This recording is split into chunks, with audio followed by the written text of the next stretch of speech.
Öfn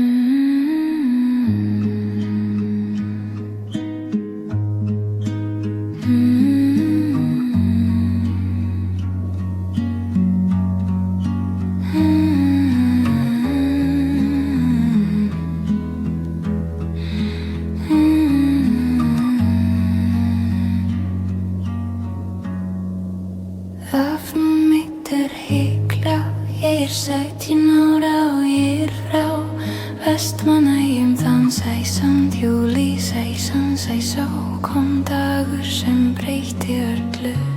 3 skip birtust í fjarska, við héldum að þetta væru dönsk varðskip. Við héldum að við værum örugg, við vorum það ekki. 300 sjóræningjar frá Algeirsborg í Norður-Afríku gengu á land, ekki við höfnina heldur sunnan á eyjunni, á stað sem við köllum nú Ræningjatanga. Þeir komu okkur í opna skjöldu, mamma greip í hönd mína og sagði: Renndu, við klirum upp bjargið. Við komumst inn í fiskhella, þar hnípt bjarg og við földum okkur þar.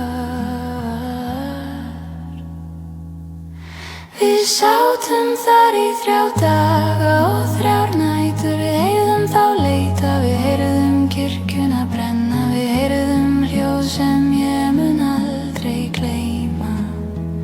En við héldum þögninni, börnin líka, þegar þeir fóru loks á brott.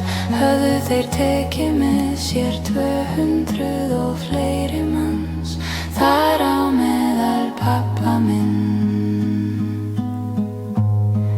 þar á meðal bestu vinkonu mína.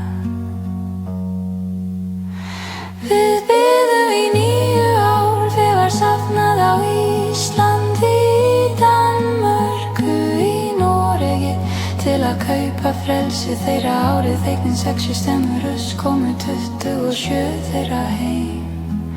Guðríður Símonardóttir var meðal þeirra, hún sem hafði skrifað bréf til mann síns frá Algeirsborg, bréf sem enn til í dag, 400 árum seinna. Ég lifði af, en lífið eftir á var annað líf. Von og sorg búa saman, það eðlilegt, og þess vegna ég að segja þér þetta, svo þú munir, svo við gleymum ekki þeim sem voru hér á þessum eyjum árið þeir skensu